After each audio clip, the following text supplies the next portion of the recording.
নমস্কার বন্ধু। Malay Mukhopadhyay, confederation of state government employees. একটা গুরুত্বপূর্ণ বার্তা নিয়ে আমরা আপনাদের কাছে এসেছি।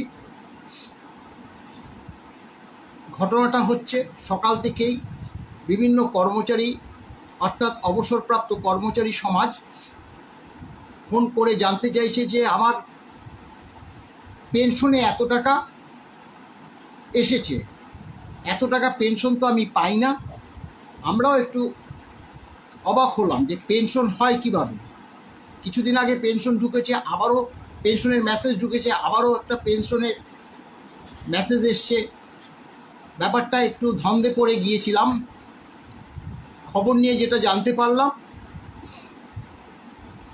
100% তবুও নিশ্চিত বলবো না, অর্থ দপ্তর থেকেই খবর নিয়ে এসেছি যে সরকার অচানক অর্থাৎ হঠাৎ করে 1/4 থেকে 31/12/2015 পর্যন্ত ডিএ মামলার যে বকেয়া ডিএটা সেটা নাকি রিলিজ করে দিয়েছে।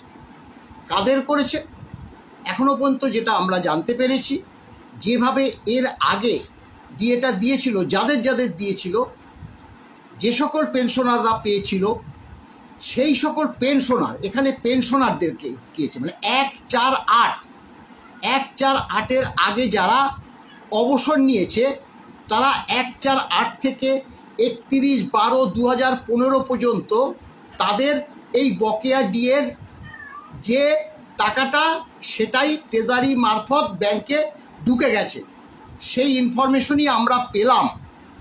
এবার সবারই কি 1/4? না, সবারই কি 1/4? না। অর্থাৎ যারা আবার ধরুন 9 রিটায়ার করেছে, 9 পরবর্তী 15, 10-এ রিটায়ার করেছে, 10 পরবর্তী 15, 11-তে রিটায়ার করেছে, 11 পরবর্তী 15, এইভাবে কিন্তু ক্যালকুলেশন করে এই যে বকেয়া ডিএটা তাদেরকে পাঠিয়ে দিয়েছে, অর্থাৎ সকলই পেনশন হোল্ডার। এখন ব্যাপারটা হলো, এত তাড়াতাড়ি সরকার কেন এই জিনিসটা করলো, কিভাবে ক্যালকুলেশন করেছে, আমরা তা এখনো পর্যন্ত জানতে পারিনি। যদি এটা বকেয়া ডিএটা হয়, বকেয়া ডিএরই, না হলে হঠাৎ করে দুবার করে তো পেনশন পাঠাবে না, হঠাৎ করে তো পেনশনারদের ব্যাংকে একটা লামসাম টাকা ঢুকবে না।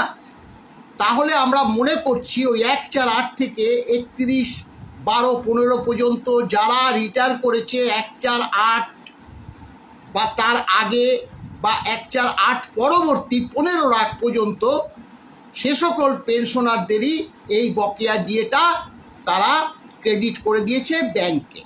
এখন প্রশ্ন হলো, হ্যাঁ নিশ্চয়ই আপনারা সকলেই জানেন যে সোমবার দিন আমাদের সঙ্গে মাননীয় মুখ্যমন্ত্রীর যে মিটিংটা আছে, সেই মিটিংয়ে তো আমরা উত্থাপন করতামই। 2 দিন 4 দিন 6 দিন 7 দিন দেরি হতো। এতদিন যখন দেরি হয়েছে যে 1/4 পরবর্তী এখন আমরা সেই টাকাটা ডিএর বকেয়া টাকাটা পাচ্ছি, তাতে 7 দিন 10 দিন 15 দিন যদি দেরি হতো, সকল কর্মচারী সমাজই কিন্তু সেটা মেনে নিত।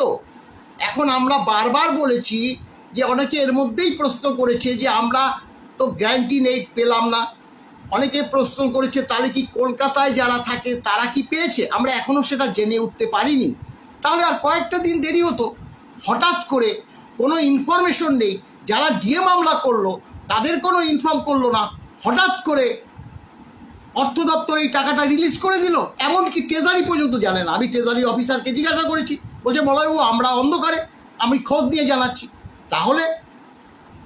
তাহলে সরকারের কি টাকা বেশি হলো? সরকারের কি টাকা বেশি হলো কর্মচারী সমাজের কাছে? অবসরপ্রাপ্ত কর্মচারী সমাজকে টাকা ঢুকিয়ে দিল? কি হচ্ছে এটা? 2 দিন বাদে এটা জানানো যেত না?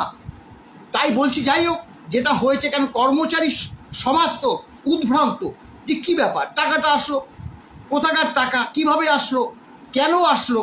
কারণ আমরা তো কর্মচারী সমাজের কাছে প্রথম মেসেজটাই পাঠাই যে এইভাবে অমুক তারিখ থেকে আপনাদের টাকাটা ঢুকবে। এর আগে যারা দিয়েছিল তারাও বলেছিল 31 মার্চ, কিন্তু ইয়ার এন্ডেন্ট বলে তারা সেটাও জানিয়ে দিয়েছিল যে 2 এপ্রিল থেকে বকেয়া ডিএটা 16 থেকে 19 পর্যন্ত দেওয়া হবে। কিন্তু নয়া সরকার এসে এইভাবে কোনো ইনফরমেশন নেই, টাকাটা ঢুকিয়ে দিল। যাই হোক, আপনারা বিভ্রান্ত হবেন না। আমরা কর্মচারী সমাজকে বলছি, অবসরপ্রাপ্ত কর্মচারী সমাজকে বলছি, আমরা কিন্তু ওই নির্দিষ্ট নিয়মে, যে সরকারই থাকুক না কেন, আমরা সেই নির্দিষ্ট নিয়মেই কিন্তু বকেয়া ডিএটা আদায় করব। সেই বার্তা আমরা কিন্তু ওই যে আগামী সোমবার দিন মাননীয় মুখ্যমন্ত্রীর কাছে তুলে ধরব। ভালো থাকবেন, সুস্থ থাকবেন, নমস্কার।